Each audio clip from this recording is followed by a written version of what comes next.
number you have dialed is not available at present. Please leave your message after the beep.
Hi everyone, you're welcome to the Algorithm Growth Hacking webinar.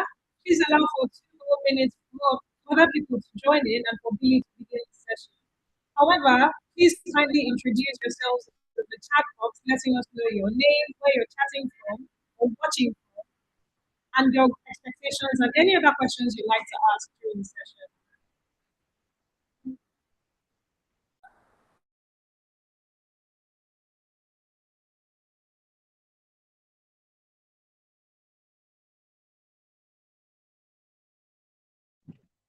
Hi, my name is Kumbi Akeju. I'm an interior designer. I'm a creative director. I'm glad to be on here. I hope that's all you asked for.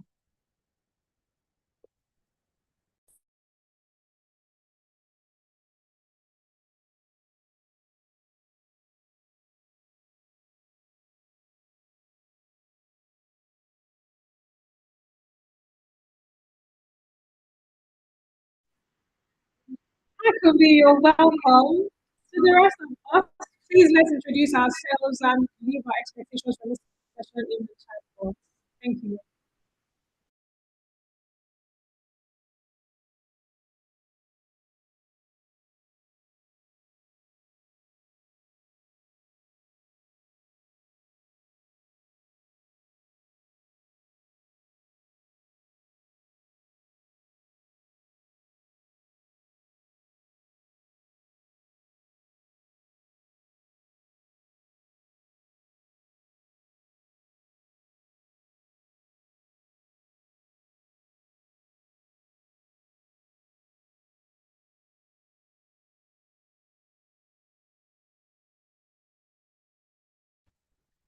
Awesome. Good evening, everyone. How are you all doing? I don't know if you can hear me or see me clearly. Yes. Amazing. Wonderful. So sorry, I think people are just taking a bit of time to trickle in, but we're going to get started anyway. Thank you for joining and joining on time. I'm pleased to welcome you to this growth hacking webinar. I'm trying to share my screen and my slides, so give me a quick moment to do that. And let me know when you can see my screen, please. In the meantime, as Dion asked, please can you just maybe introduce yourselves in the chat, let me know where you're tuning in from and what you're expecting from today's session, what you're hoping to get from today's session.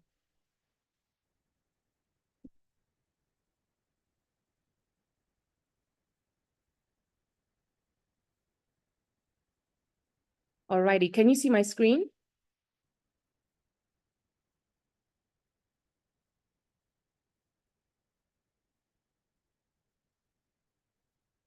Okay, super.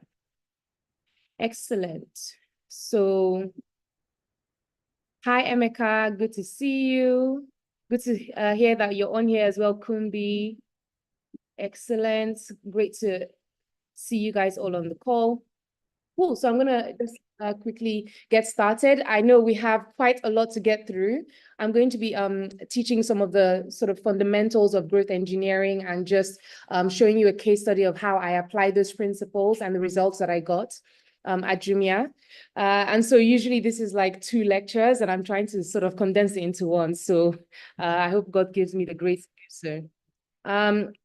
Cool. So just to give you a sense of what to expect today, I'm going to start with an introduction. I want to get to know you guys first of all. And then we're going to lay the foundations by starting by defining growth engineering, understanding what it is, and just so that we have a basis of understanding. And then I'm going to illustrate how I applied, how we're defining growth to FMCG challenge that I had at Jumia. And once we go through that, at the end, I'll be sharing some additional resources that you can use to try and plan and execute growth strategies within your own organization. And just in case we kind of run over, because I expect there to be a lot of questions, we'll have a Q&A session at the end. So if you do have any questions, please just note them down somewhere. And towards the end, you'll have the opportunity to ask those questions and we can have a robust discussion afterwards. But at least the main content can finish on time. So this is also quite an interactive session. And we're going to be using the Mentimeter platform. to make sure that you guys also participate in the session. So you should see a QR code on your screen right now. You can scan that with your mobile phone, or you can visit menti.com. It's at the top of the screen here. So go to menti.com and use the code 85731187 to connect to the session. So I'll give a few seconds for you guys to connect, and when you've connected, you'll see some reaction buttons on your screen. Make sure you click on them to let me know that you're connected. Super, I can see some people are starting to join, so that you guys can be part of the session as well. I'll be asking some questions, and it'll be your opportunity also to ask your questions. The Q&A sessions will be done on the Mentimeter platform. So do please scan the QR code right there, or visit menti.com. I think somebody from my team will post the URL as well as the code as well in the Zoom chat for ease. Alrighty, only 4 people I've seen connected. If you're connected, please make sure that you tap the reaction buttons so that we can continue to progress with today's session. Okay, 8. Super. I think a few more people. Alrighty, so let's get on with it. So I'm going to start first of all with you guys introducing yourselves, and we're expecting a lot of people in the session today, so we might not have time to go through every single person, but if you can type in your screen right now, the flag representing the country where you're tuning in from today. So I'm tuning in from Lagos. I'm going to put in the Nigerian flag. Okay, somebody says UK. Try and use the flag emoji. Aha, super. All right, so UK, Nigeria. Anybody else? So you should see a field in your screen right now, and you can type in the emoji. Okay, so more people from Nigeria. So try to use the Mentimeter platform. If you haven't connected yet, there is a URL at the top here. So join at menti.com and use the code. Okay, so Nigeria, US, UK. Excellent. Okay, cool. So we have, okay, mostly from Nigeria. But good to see that we have people from Africa, from the diaspora as well. Cool. The next thing is to just let me know what you're expecting from this session, what you'd like to get out of this session. And try to have your interactions on the Mentimeter platform as opposed to the Zoom chat so that I can see it on the screen. So I think somebody is posting the details again in the Zoom chat so you can access the platform. So on the Mentimeter platform, again, on your screen, someone from South Africa, great, welcome, Luandi. Super. So people want to understand strategies for startup business growth, great growth strategies. You're definitely going to be learning some of that today. And I think the, the case study about, how I applied some of these growth principles to a real life scenario and the results that came from that will make it, will drive it home a little bit more. How to effectively grow a startup into a unicorn. Excellent. I think we can start to teach you the beginnings of that, but probably share more resources to help you throughout your growth journey overall. All right, so I'm going to give it a few more seconds. What growth engineering is all about. Absolutely. I think there's a lot of mystique and misunderstanding about what growth is. So one of the things we're going to be starting with is demystifying what that is. Practical case study, like I mentioned, is definitely what we're doing today. Learned more about growth strategy as I build careers in operations, growth strategies to grow my business and other businesses. Absolutely. So it's going to be very practical, very applicable. And at the end, we're going to help you with some resources to take it even a bit further. So growth strategies for B2B fintechs, perhaps in the Q&A at the end, we can more specifically look at that. And I'll try to maybe give some B2B examples as I'm going through as well. Easy to use and track growth methods with KPIs. Okay, I think you probably get that from the additional resources that we'll have. What I'm going to lay today is the foundations of growth, give you guys some, growth strategies and approaches, and a case study on how that's going to, or a case study to illustrate how it worked and the results that drove. Excellent. How to position funding. Okay. Perhaps we can tackle that in the Q&A, understanding growth hacking. Absolutely. Excellent. So I think I'm going to start very quickly. So good to know you guys and what your expectations are from the session. Again, if you're just joining, please scan the QR code or use the menti.com URL and code at the top to join the interaction pieces of the session. Just to give you a quick sense of who we are, algorithm. So like the core of our DNA is this vision to, support the transformation of the African economy by fueling the growth of impact-focused businesses into global unicorns. So the idea is not just to grow them a little, but really grow them into something substantial that can impact and influence the economies. And we do that in two ways. First of all, we provide growth services to businesses. So that's like the bread and butter of our company. And then secondly, we also have, these growth courses, part of what I'm doing today as well. But we also have like a growth talent accelerator program designed just to train people and develop growth talent for the startup ecosystem. Then a little bit more about me. So my background, I started my career as a software engineer, eventually into e-commerce. So I started as a VP of growth at Jumia. And I held other positions working at Jumia as well. So you're going to be learning from something that I achieved directly at Jumia on this call. I also worked as the senior growth consultant at Founders Factory, which is a startup accelerator. And so I was working with a portfolio across various African countries on the continent, helping them to grow. I also was the chief officer at Moneypoint Bank, so it helped to get, the growth infrastructure and strategies set up for the successes that you see and hear in the media today.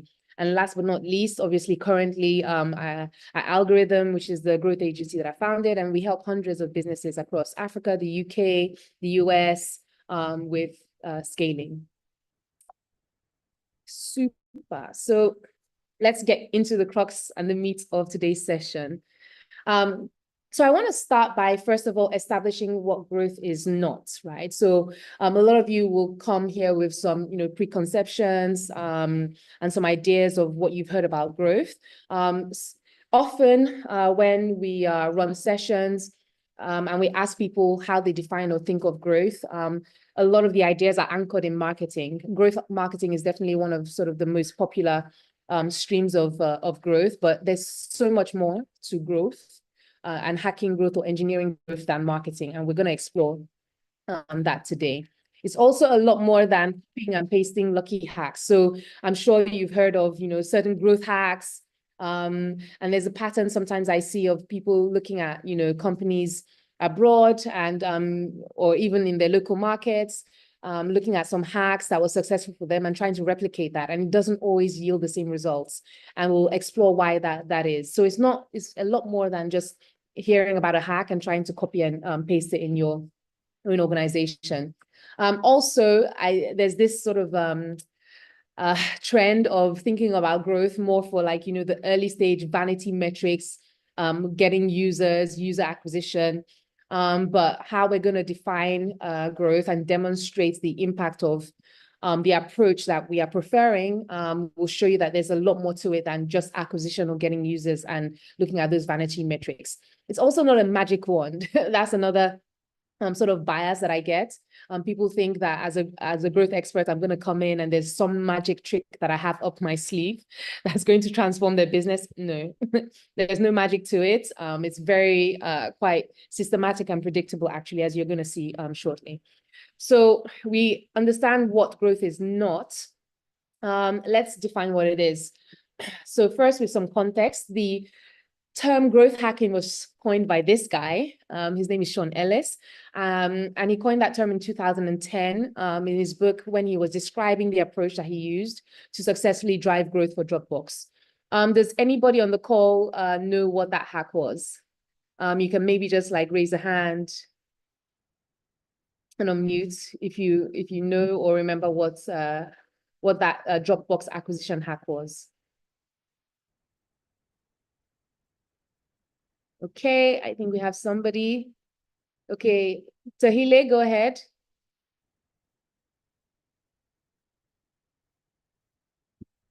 Tahile, go ahead and unmute and share it with us. Okay, referrals. He's typed it in the chat instead. Absolutely. So Dropbox, Sean Ellis created this referral program that led to mass acquisition, like mass user acquisition without paid ads, right? And so it was coined as this, free user acquisition hack for Dropbox. And a lot of people obviously have referral programs, try to replicate that in their companies. And I'm sure many of you will know or testify that not all referral programs drive, significant growth for businesses. So why is that? We'll explore that today. Since then, there have been different expressions of growth that have come up, growth marketing, performance marketing, product growth engineering, etc. right? There doesn't seem to be a real consensus on, how we're defining growth, and it means different things to different people. And another trend that I see is people who have some, maybe analytics background, or they have some content or marketing background, start to position as growth experts, just because that's where the trend is going. But there's a lot more to it. And so let's look at how we define growth at Algorithm. So I actually prefer to use the term growth engineering. I think it more aptly describes the process and the whole concept. The word growth hacking sometimes implies that it's happenstance and it happens by chance or by luck. But through what we're going to explore today, I want to show you that it's quite systematic and repeatable. So we prefer to refer to it as growth engineering. And we define growth engineering as the mindset and the process of systematically and consistently advancing a company towards its strategic objectives. And so I want to highlight some things there. So there are two pillars, the mindset and process, which we're going to explore shortly in more detail. But you can see that it's systematic and consistent. So it's not luck.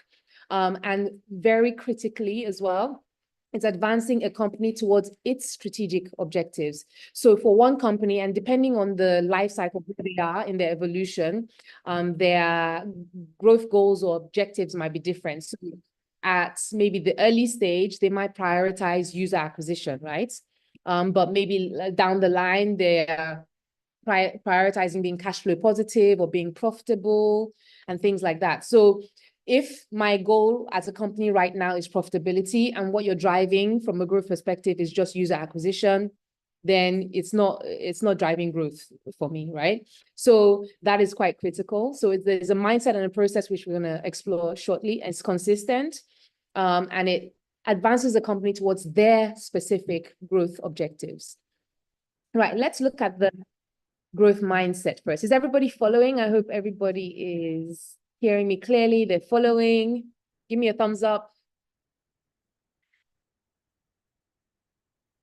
or reaction. Okay, super. Excellent. All right. So let's first of all explore the growth mindset. And I know you might have thought I'd be talking about maybe some psychological or some other sort of personality attributes, but this is the mindset, this is the cap that you have to wear when you're thinking about growth, right? And for us, the growth mindset is where you're conceptualizing your growth in the scope of the entire value chain of a business. I've seen so many instances where people think growth is just about marketing. And let me give an example to illustrate this. I remember in my early days of joining Jumia, we were going to run a Black Friday campaign. We call it a tier 1 campaign, where it's like one of the major revenue drivers for the year for the company. And we've invested a lot of money and efforts and activities in marketing. So billboards, radio, influencers, digital ads, etc. So we've done a lot on marketing, which is what most people think about when they think about growth. And then what happened was when the campaign went live, the website crashed. So you can imagine for a number of hours, an e-commerce platform being down. We've spent all that money. We can't get that money back from marketing. The ads are still running. The bills are still up. People are still trying to get to the website, right? That money is still running. The website is down.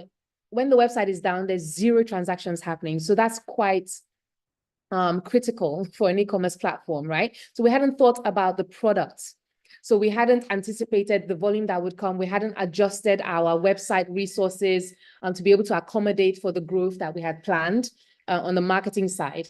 Likewise, on the operations side, because we didn't, first of all, supply was limited, but also our logistics capabilities was not ready to be able to, deliver the volume of orders that were received in that campaign. And so where our typical delivery timeline was 3 days, people were getting their orders delivered like 2-3 weeks after the campaign, right? So I just use that example to illustrate the importance of when you're thinking about growth, when you're planning a growth strategy, when you're executing a growth strategy, you have to be very deliberate about having this mindset, thinking about, okay, what am I doing on the marketing side, right? And marketing is anything and everything that involves you sort of driving awareness, communicating to your user, convincing them about your product, right? How does that influence the product itself? And when we're talking about products, especially maybe more modern concepts of products, it's more holistic. So it's different from having like a physical product. Some products are like applications. Apps can be products. There could be digital products as well. So like music, videos. When we're talking about a product from a growth perspective, we're talking about everything, so service touch points that a user interacts with when they're trying to appropriate or actualize your value proposition, right? So if they're going to your website, that's part of your product. If they're going to your app store listing, that's part of your product. If they're going to interact with a delivery agent, that's part of your product. It's part of the experience of that user, right? So we look at all those touch points, the physical, the digital, the services, all those things that allow a user to actualize your value proposition collectively. We think of them as a product. And then from the operations perspective, it's like everything on the back end of that, right? So your customer services, how are you managing your data? How are you doing your communications? How are you doing your fulfillment processes on the back end? So looking at the people and processes, as well as the systems and tools that you need. Sometimes systems break. Imagine if you are an Instagram seller, right? And you're managing your orders on Excel, right? And you have maybe 5 orders per day. By the time you're getting maybe 1,000 orders per day, it's going to be very tedious to manage it on Excel, right? So you think about the systems, the tools that you're going to be needing based on, the growth experiments or the growth strategies you're trying to implement. You need to think about all these 3 things actively to have an impactful growth strategy, right? And so this is where you're engineering everything all together, from marketing to product and also into operations. That's a growth mindset. And then the growth process as well. It's a systematic approach. This is where the consistency in our definition comes in, right? And when I think about an organization or a company or startup that has a growth engine built in, they have this process embedded into their organization, right? And this process starts off with data. So with any growth strategy, growth hack, you always need to start with analysis, right? And in the analysis phase, you're trying to identify one of 2 things. Is there a problem or is there an opportunity for me to unlock growth?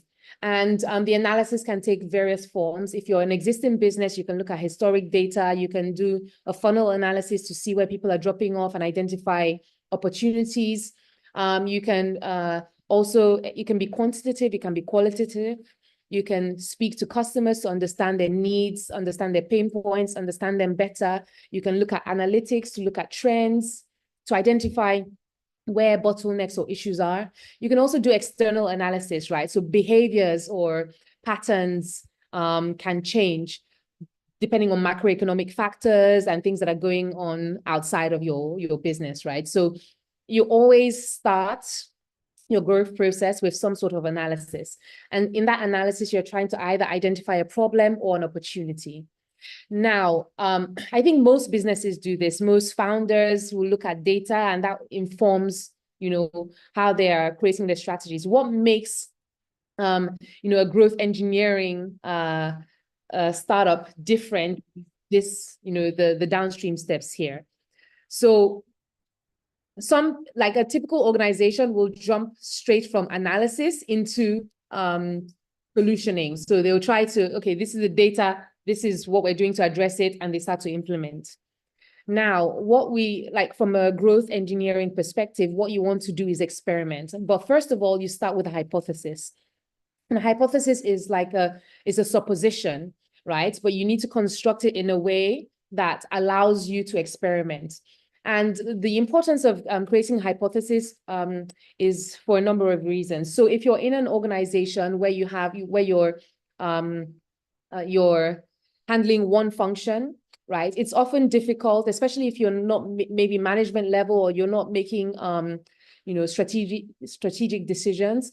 It can be difficult to go to your CEO and say, okay, this is this data point, I want to implement this strategy, right? There might be a lot of bureaucracy. But when you position things as a hypothesis, like I have this data, I think this is what this data is saying, and I want to experiment, right? People have a more open frame of mind. So it also helps you to communicate, that experimental mindset to any other team member that you're going to work with.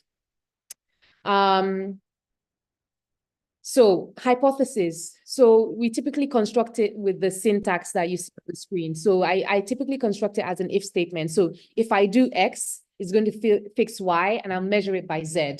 So let me give a scenario. Imagine revenue is down. So that's the analysis. I've looked at my revenue numbers, and it's going down. I'm trying to understand why this is happening. And when I probe, I see that my average order value, so my basket value, has been going down, right?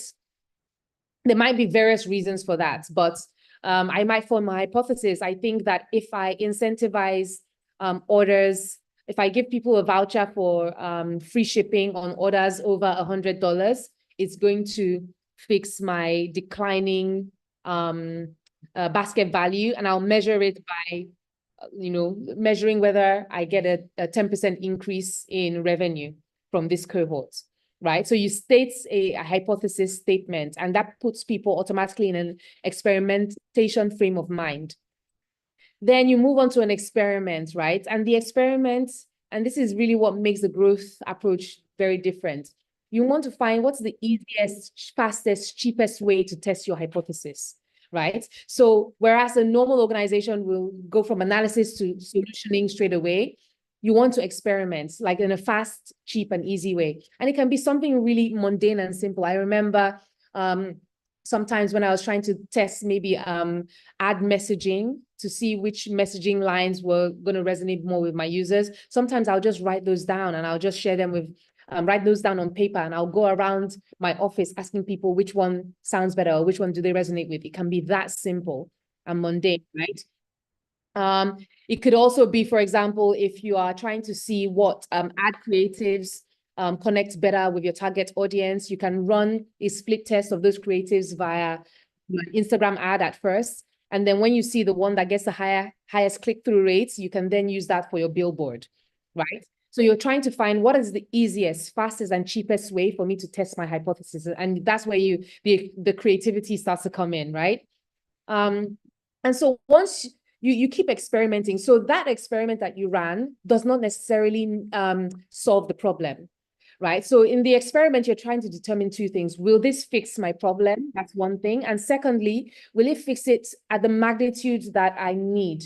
Some people need maybe a 10% growth in revenue. Other people might need it to double, right? So if the experiment is yielding a 10% increment, it's not going to be enough for the goal that I'm trying to achieve. So you're trying to ascertain two things.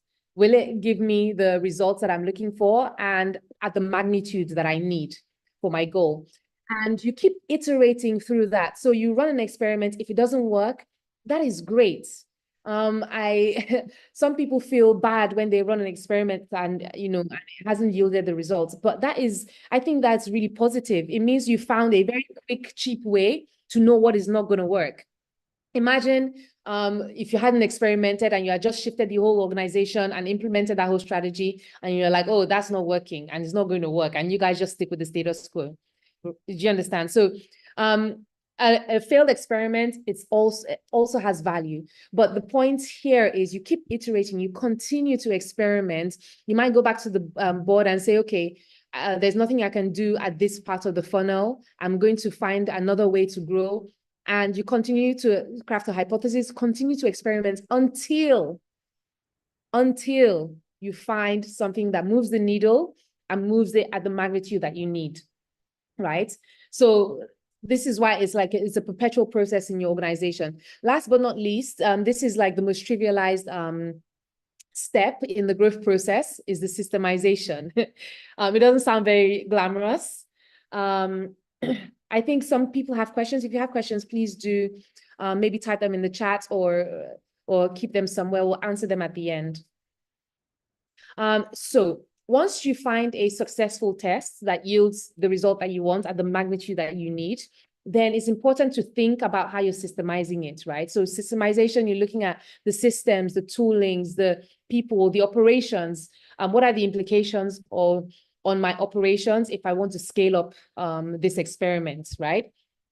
So, for example, if I split tested different ad designs and now I want to put them on a billboard, what does that mean for me in terms of volumes? How many people are coming to my site? Do I have enough merchandise? Do I need to get financing to get some more inventory? Do I have enough bikes or delivery agents to deliver my orders? That kind of thing. You need to think about, you know, operationally, how do I scale this up and how do I do that gracefully so that you bank the results of your efforts. So in terms of experimentation mode, how long should people stay in experimentation mode? It really depends on the nature of the business. If you're in a business that has like a long sales cycle, like maybe luxury properties, for example, cars, you know, the amount of time that you might need to run an experiment might be much longer than maybe for an app or e-commerce company. So again, it's really just finding, it's getting that flair for finding the right amount of time. So what is fast for you within the context of your business? What is cheap? What is easy?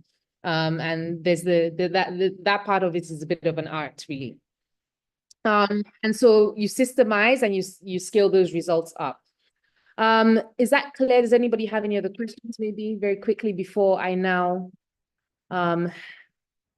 progress to the next part of the session?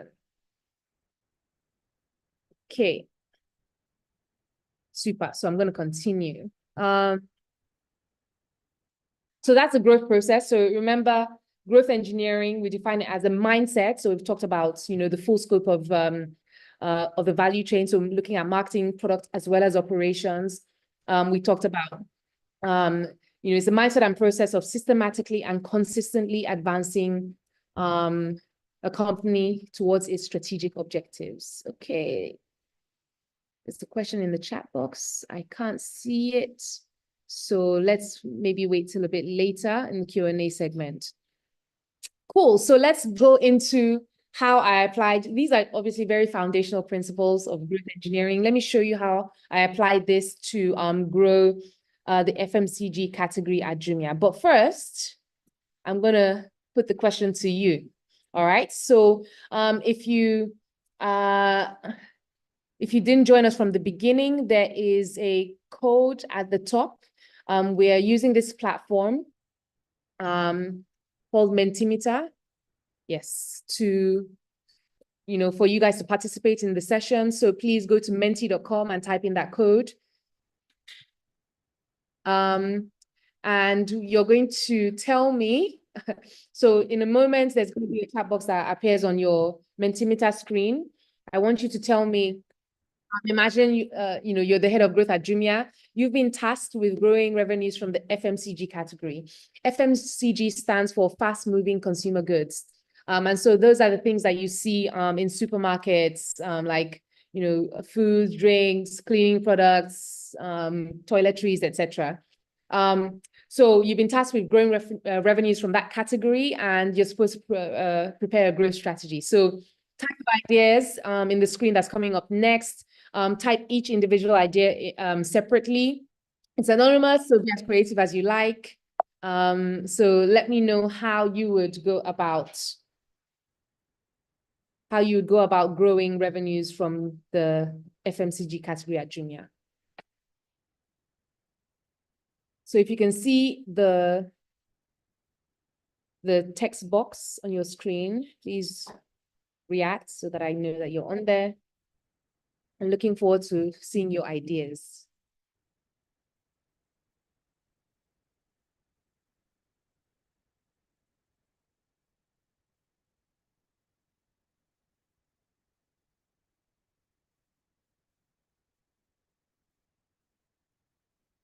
Okay, I'm guessing you guys are still thinking of some amazing growth strategies.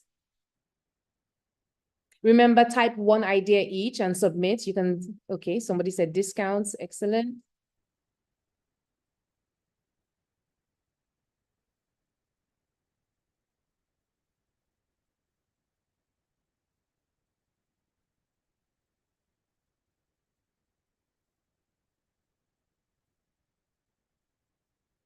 Okay, analyze the current situation, including micro and macro environment. I guess this person was paying attention when we talked about the growth process, starting with analysis. Referrals involving retailers, absolutely.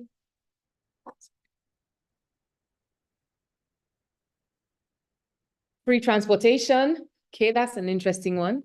I have a personalized recommendation, i.e. you bought this or people also bought this, great. Flash sales, consumer-focused promotional content, great. Some really interesting ideas here. Gamify the shopping experience, absolutely. Leverage on the current situation within the country. Tombola. Interesting. So what is interesting to see is that most of the ideas that are coming out are typical of the bias that we have, right? Discounts, promotions, they're a marketing tool, flash sales, free transportation, promotional content, right? There's definitely, when we think about growth strategies, we mostly think around marketing, referrals, etc. Right? Analysis, yes, somebody's,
hi, everyone. Apologies for the break in transmission.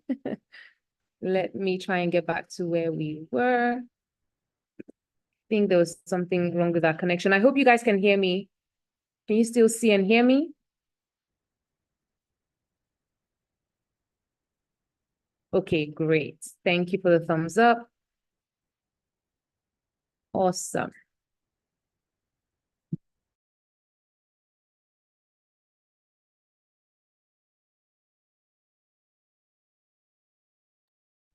So thank you for sharing your amazing ideas. I was just mentioning that there's definitely a bias, right? So most people thought of, again, marketing strategies. These are instinctive things. When you're thinking about growth, most people are thinking about marketing, promotions. But I encourage you and urge you, track back to the definition that we gave of growth and looking at the growth mindset specifically.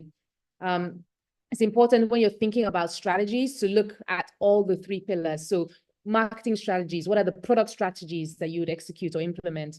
What are the operational strategies as well that you need to set up in order to, to drive growth holistically? Think about all those three things very proactively.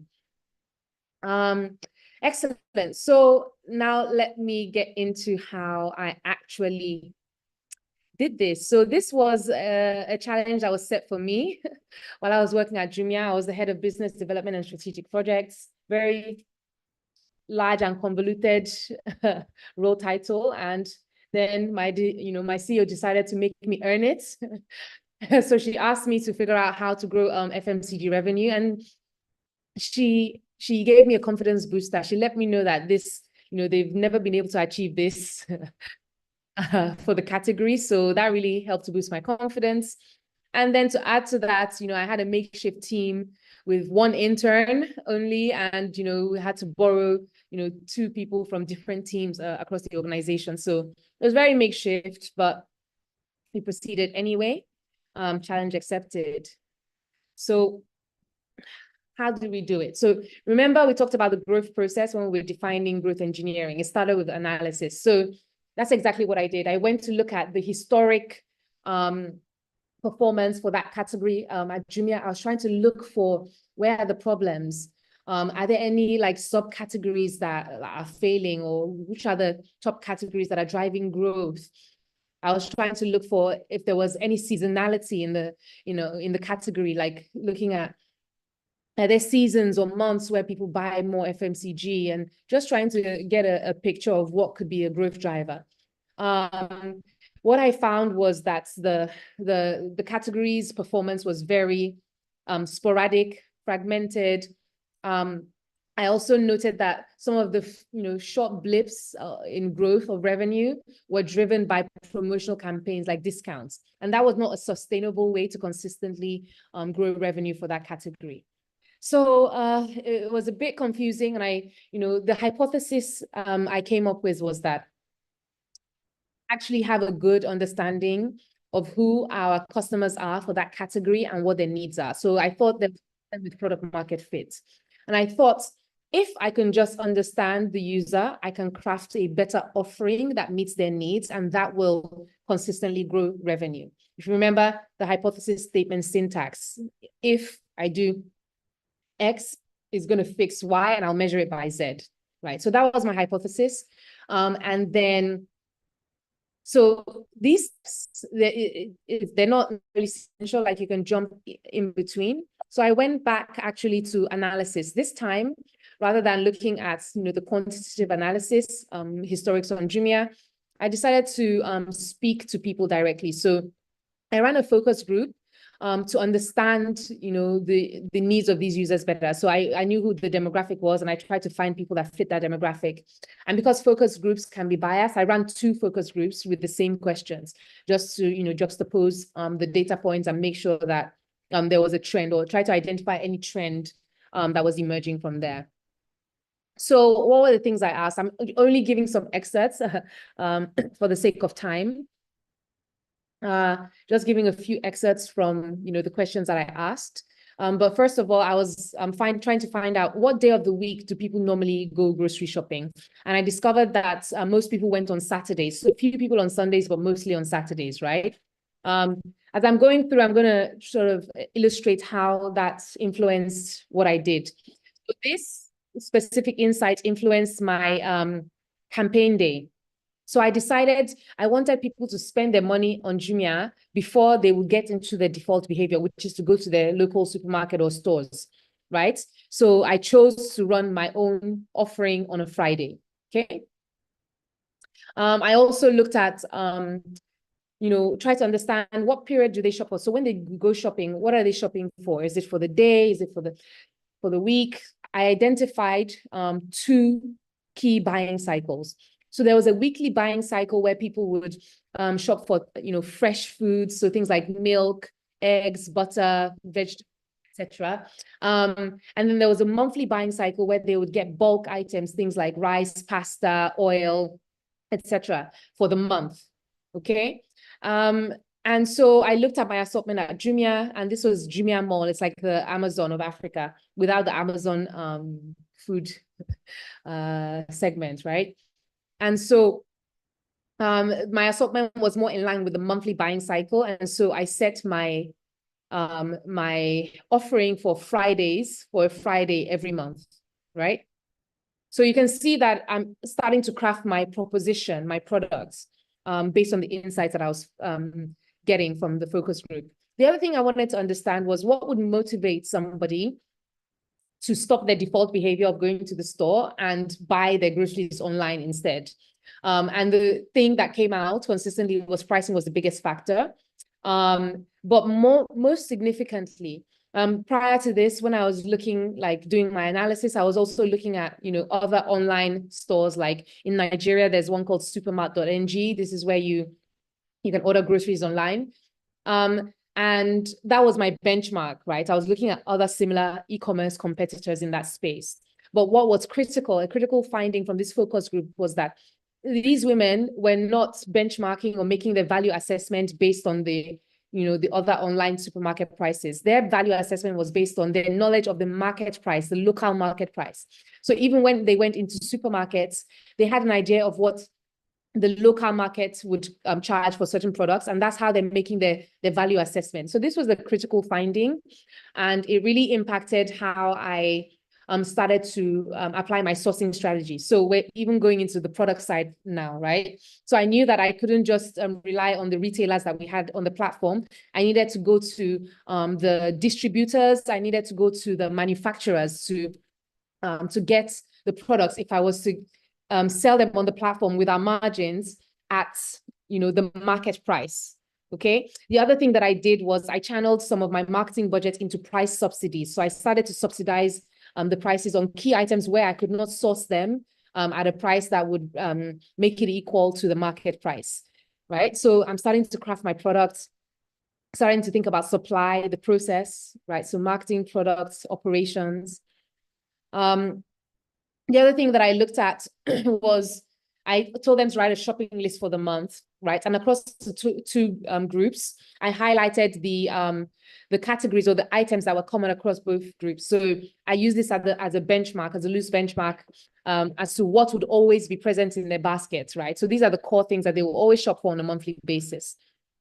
And these formed my core categories. So on the platform, on the Jumia platform, there are thousands of products, and it can be overwhelming for people to navigate through that. And what I wanted to do was concentrate their key needs and offerings up front.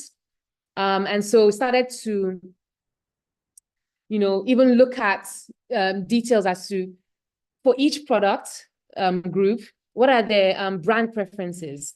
So I started to find out what are their brand preferences. So I didn't just go and source vegetable oil, but I sourced the brands that they actually wanted. Even looked at things like the sizes, because the amount of rice that you'd have for a family for a month is different from if you wanted to buy rice for one meal, right? So I wanted to know the size configurations, the key brands that they wanted as well. And so this informed my how I was sourcing my supply. I started to craft the product offering, and this is what it looked like, right? So unbeatable prices, because I knew that's what, factored into the buying decision. Fast delivery as well was something else that came up, because they can go and get it instantly from the store. You can see that the timing also was informed from understanding their buying cycles. So every first Friday of the month. Yeah, and then it wasn't every last Friday, because we understood, the salary payment cycle as well. That's typical in Nigeria. So we don't want a situation where they don't have any money at the end of the month, unable to participate in this.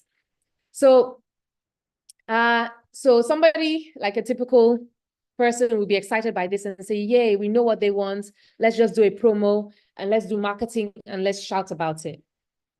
But I knew a little bit better. So aside from developing the offering, I knew that it was important to make sure that we could deliver on these value propositions.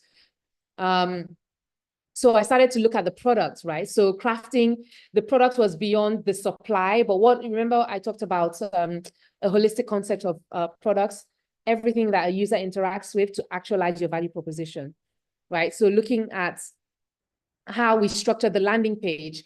So the key categories were there. I created it like a shopping aisle. So if you're going in a supermarket, you would shop through aisles.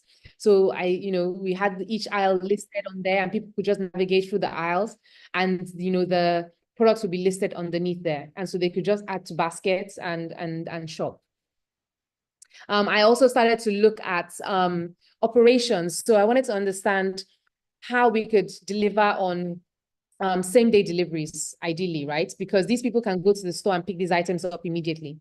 So I went first of all to Jumia Logistics and I asked them, how can I get same-day deliveries for this my offering? Jumia Logistics told me, Billy, this is impossible because Jumia customer services take at least 24 hours to confirm an order. So I went to customer services. So I'm trying to illustrate the importance of, using the full value chain mindset. You don't just, do a campaign or come up with a concept and then just run with it. You need to make sure you can deliver it. So liaising with everybody across the value chain that you need to make sure that you can deliver that. So I went to customer services and said, guys, I need you to be able to do instant confirmation of my orders. And they said, oh, I believe this is impossible. We need a way to flag this. We need more people. Long story short, I worked with the tech team to be able to implement a flag. So we could flag orders that were coming from this offering. And then we're able to secure extra bandwidth. So they had a dedicated team on this project for this day because it was just one day. So secured that and we were able to get it down to 1 hour, right? So we could get orders confirmed within an hour. Then I went back to Jumia Logistics and said, guys, please, I can get orders confirmed in an hour. Can I get the orders delivered the same day now? And they said, no, Billy, because we have vendors on our platform. And when an order comes to a vendor's dashboard, they have 24 hours to pick and pack it. They have a further 24 hours to get it to one of our hubs. And then we have an extra 24 hours to deliver it to the user. So that takes about 3 days. However, Jumia had this program. It's almost like Amazon Prime, where suppliers can keep their stock in the warehouse. And so Jumia is only doing the last mile delivery. So with that, I was able to secure next day delivery to experiment with for this offering. So you can imagine if I just went with the status quo, it would have taken 3 days, people would have gotten frustrated, and we wouldn't have, met the needs of the user. So that's the operations side, crafted the campaign. So worked with the marketing team to look at, the channel mix, the collateral that we're going to use, and all of that, crafted the campaign and decided to run an experiment. And an experiment for a company at this scale was running it only in Lagos. So Lagos is the former capital, but a really commercial hub of Nigeria. And this is where Jumia was headquartered. So we wanted to run the experiments in Lagos only. Let's see how it works. Also with a limited budget, limited scope, with a few vendors to start with. And also we mandated that people prepaid for this. So Jumia offers cash on delivery. So people pay only when their order gets delivered to them. So they pay at the point of delivery. For this, because we're working with food items and things like that, we didn't want the chance of people rejecting or returning orders. So we mandated that they prepay for it, right? So we only wanted people who are really committed to actually, participate in this offering. So around the experiment, and with the first month of executing this experiment, we broke order volume records, which was really amazing. So it demonstrated to me from my hypothesis that we had a better understanding of the user, and now we're able to meet their needs. So we're providing products and offering that actually meets their needs. However, when I probe deeper into the numbers, remember my goal was not just to break order volume records or to grow the volume of orders. My goal was to grow revenues and consistently, right? So when I looked at it, I probed, I did more analysis again. I noticed that the orders were failing because the payment gateways that we're using were failing. And those payment gateways were third-party processors. Third-party processors were failing some of the card payments.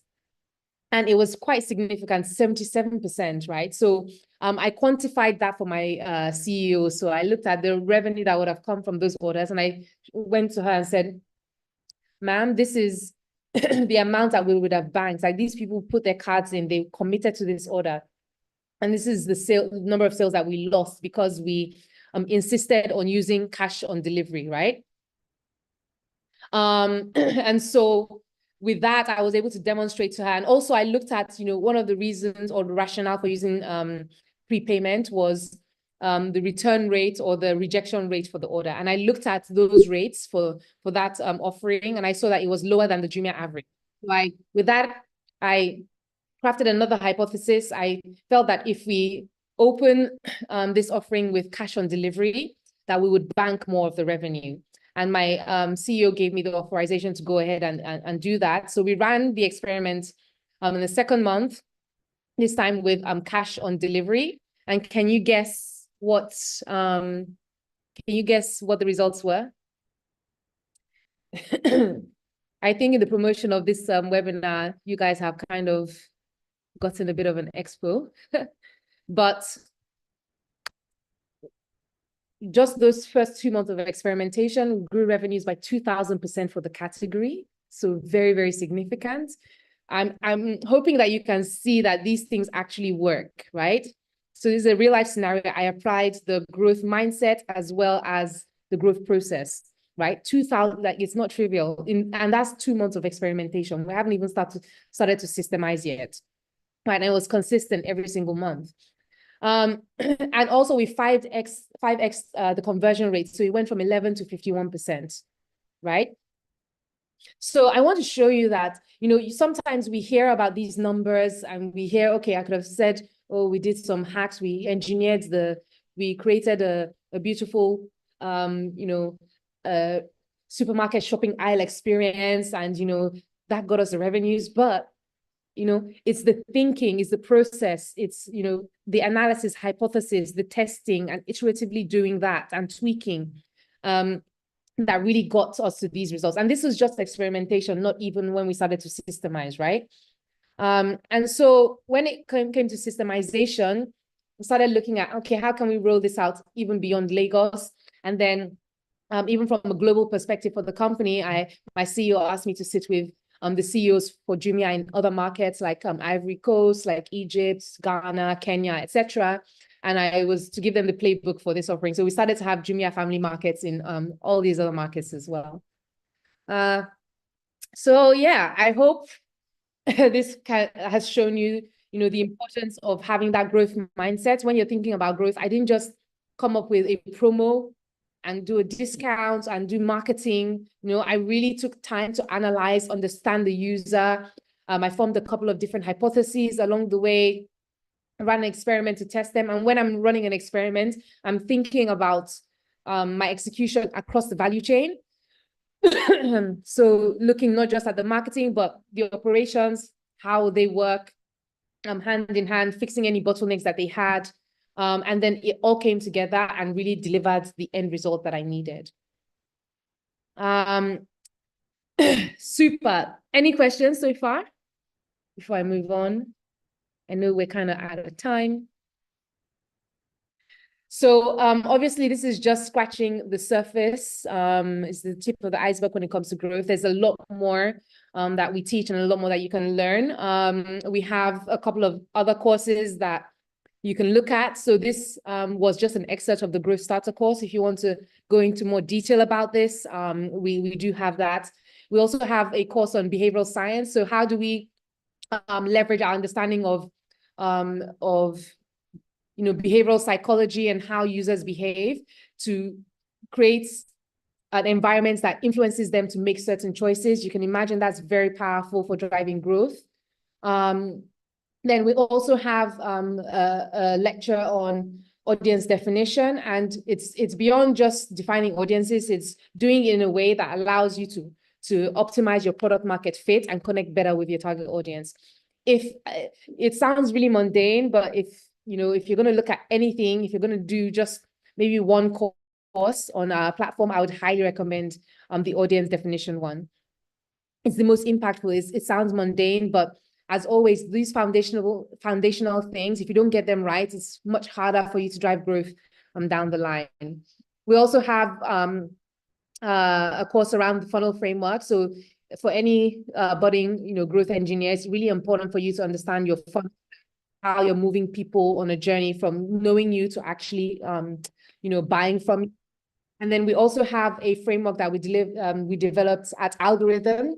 So it's called the Algorithm Framework, and it really helps you it's more technical, but it helps you to optimize how you're planning and executing your growth strategy. We see people doing activities or actions or tactics that don't really yield the results. And the Algorithm Framework will help you to ensure that whatever you're doing is hitting the mark every single time. So those are the resources extra resources that we have available for you. And I'll share that, I think, yes, okay. So if you're interested in the growth engineering trainings, you can scan the QR code. I will have my team post the links in the group as well, in the chats. We'll also send it to you via email, so don't worry too much. But we're going to be releasing these on Friday, but just let us know which ones you're interested in, if any at all. What I'll be doing also, so make sure that you're checking your email inbox. I'm going to share with you a free growth experiment template to start thinking about defining, doing analysis, defining a hypothesis, and defining experiments and running them. I'll give a guide and a template for that, so it should help you get on your way. Then the other thing is, have maybe more specific questions that we can't answer on this call. We're going into the Q&A shortly. You can also book a consultation with me, so you can get actionable insights and tactics to grow your business if you want. So the links are being dropped in the group now. You can scan the QR code. So those are the additional resources that you'll have. Like I said, we'll drop the links via email to you as well, so don't worry too much about it. Now it's time for the questions. So I know because of time, I wanted to make sure that I got through all the content.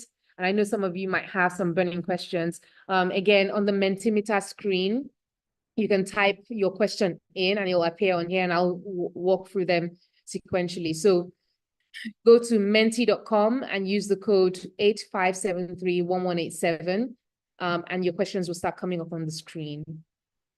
You can also maybe raise a hand. I think my team are going to be sharing. I know YouTube. My team will be sharing with me some questions that might have come through on there. Okay, so I'm waiting for some questions to come through on Mentimeter platform, but in the meantime, let me look through the chat to see if there are any questions. Okay, I think I've answered Tahili's question. How do you guys find it, by the way? I hope you found it useful, insightful.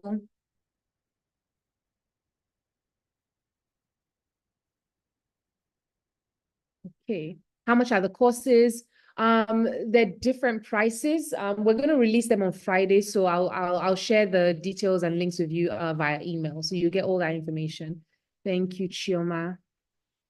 Super. Does anybody have any specific maybe growth questions? I know that some of you filled the form. Okay. I know some of you filled the form and you have very specific growth needs or growth challenges that you're going through. If, this is the end of the session, by the way, so anybody can feel free to drop off at any time. But if you have any specific questions, I'm happy to stay on and, tackle them with you. How much time can the growth process take? So the growth process is something, it's perpetual in your organization. It's not like you do the process once and that's it. The idea is you can routinize it. So for example, if you have weekly meetings or performance meetings in your company, you can have that process where in the meeting you're analyzing, you're coming up with hypotheses, and then deciding on experiments that you're going to run for the week, right? And you can define marketing experiments, you can define product experiments, you can define operations experiments as well. And then each of those teams go in like during the week, they run those experiments. And then by the next week, you're coming back, you're giving the results, you're deciding which ones are we going to systemize, which ones worked, which ones perhaps didn't work and why, right? And, you know, planning how you're going to systemize them. So the idea is this process is like, should be embedded within your organization. And even just as a singular talent within a company, right? You need to just be taking that approach and that process. What you need to avoid is going from looking at an insight or a data point and determining a strategy, like this is what we're going to do. Honestly, like experimentation can give so much. It can help you identify things that you just, you know, you really believed were going to move the needle or were convinced is going to work. And then you see that, okay, when you actually put it out there, it doesn't, right? And you learn that very quickly, very cheaply and easily without exerting too much effort, too much funds into it. So it's really designed to just break that pattern of going from insights into solutioning. It's really important that you start to, you know, follow the process, have a hypothesis so everybody has an alignment on what you're trying to test for. You can have different types of experiments for that hypothesis. So you just keep experimenting until you find what moves the needle and moves it at a magnitude that is significant enough for what you're trying to achieve. Okay, what about companies that don't have the luxury of time, resources, and manpower to afford experimenting like Jumia? In fact, the process is more pertinent for those companies. If you don't have time, resources, and manpower, you cannot afford to look at a data point and then start to execute, right? It's really important in those types of companies that you test first, you experiment. And the nature of an experiment, if you remember how I defined it, is the fastest, cheapest, easiest way to test your hypothesis. So test it first. I remember an example when I was doing my master's at the LSE, we had someone talk about a startup that was trying to do a new dating app. And they said they had like a machine learning algorithm that would create, you know, the best matches, right? So that was a value proposition. Before they invested in the engineers and developers to build that app, they already had an interface where people can set up profiles. What they were doing was people at the back end were actually looking at people's profiles and matching them. They hadn't built any algorithm, right? So they found a cheap, fast, easy way of testing, you know, what their proposition was. And they had like, another experiment could be a wait list. You can test different messaging with the wait list and see which one gets more people joining your wait list, right?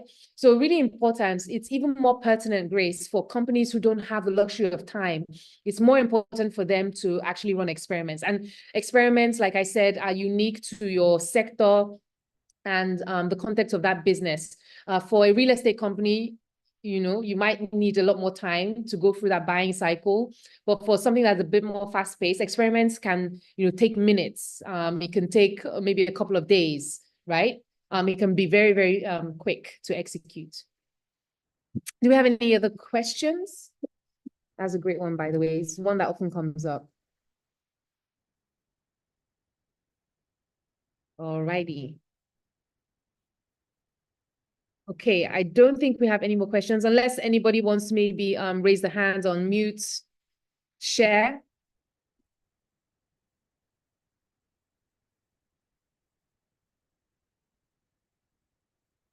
And if your boss isn't flexible, okay, that's another great question, Grace. So if your boss isn't flexible, it's all the more reason why you use this approach. So let me see if I can go back quite a few slides. So that's why, you know, setting the hypothesis is really important. Yeah. if your boss isn't flexible, it's hard, management and CEOs, they have a lot of decisions to make, and it can be quite complicated to do that, right? And so, and when you come up with a proposition, right, they're automatically thinking, what is the implication? What's the implication on my budget, on my finances? What's the implication operationally, etc.? So that's why when you construct it as a hypothesis, it already puts people in that frame of mind that, okay, this is a supposition that I want to test. It puts them in an experimental frame of mind rather than saying, okay, I saw that revenue has gone down. I think we should do a promo, right? The implications to that promotion, right? You're going to lose profit. You're going to maybe you don't have the merchandise. You have to buy merchandise, etc. Right? So it's important that when you construct it as a hypothesis that, okay, I see revenue is going down. I see what's driving the decline in revenue is that the basket value is going down.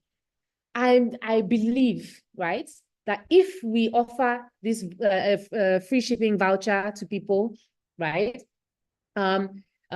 people who have an order over X amount, it will fix this average basket size issue, and will grow our revenue. Yeah. So you're constructing it as a hypothesis, and I want to test it. So I'm not going to give it to everyone. What I could do is maybe give a free shipping voucher to 100 people out of my 1 million database. I want to see if that voucher actually influences them to, to place an order. And, the basket size of those 100 people is higher than the average of the website. When I run that experiment, it's easier for my boss to say, okay, it's just 100. Let's test that. When you run that experiment and you can demonstrate from the results of that experiment that, okay, it worked, then you have a better business case. You have data points to show that this thing actually works, to tell your boss that, okay, now let me run this across the board, right? So yes, exactly. If the boss sees revenue increase, he must agree. Thank you, Tehile, for putting it so eloquently. So, this whole process actually will make it easier for you to get approvals and get things done, because you're putting people in an experiment frame of mind, and you're trying things in a cheap and, in a controlled way, so that you're not exposing the business to too much risk. You're doing it fast, cheap, easy. And then when you discover what works, then you now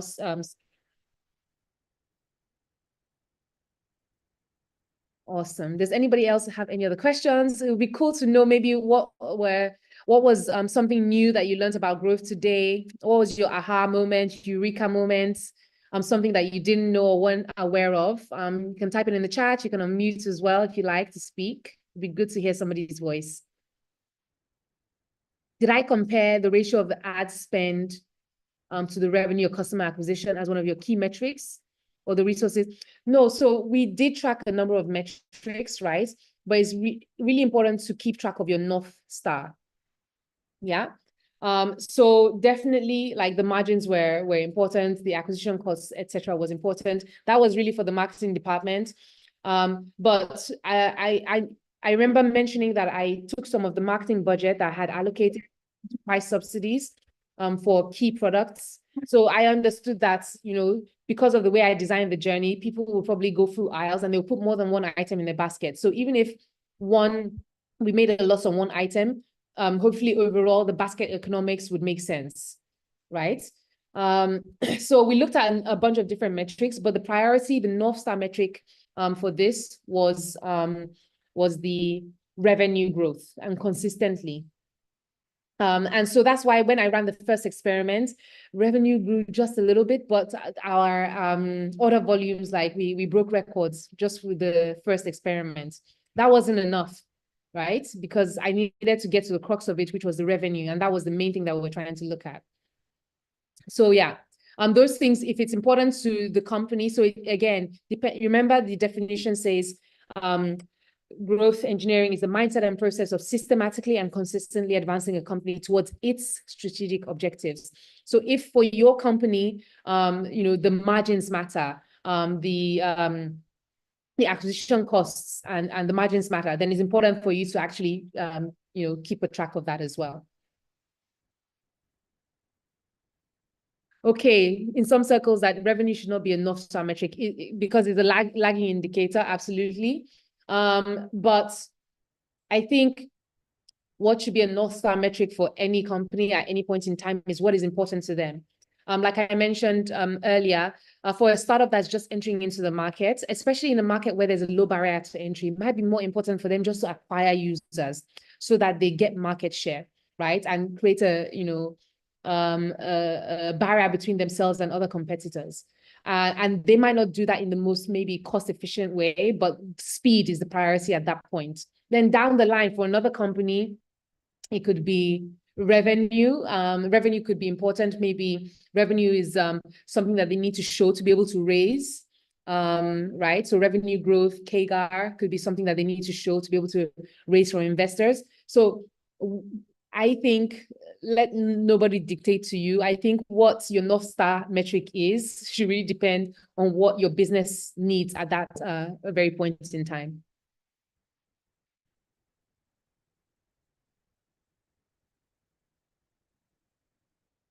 Okay, does anybody else have any questions, contributions?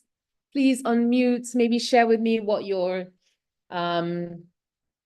what was new, maybe something that you didn't know about growth, what was surprising, what was a eureka moment?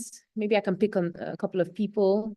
I don't know, Lee, I don't know if you want to share. What was maybe a eureka moment, what was insight, what was new or different? Or Esther, Chioma.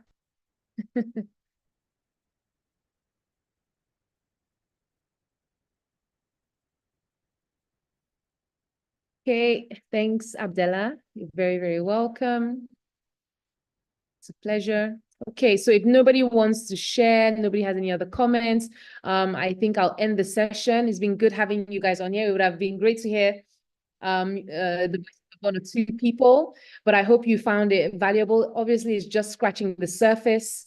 There's a lot more to uncover, and we'll share resources around that. Okay, thanks, Prosper. The explanation of growth engineering was a eureka moment. Absolutely. So we'll share some of these resources via email and hope, just wish you the best in your ongoing growth journeys. Available for more questions, consultations, or anything that you guys might need to help you along the way. Thank you so much. I'll leave you to it. Take care. Have a lovely evening.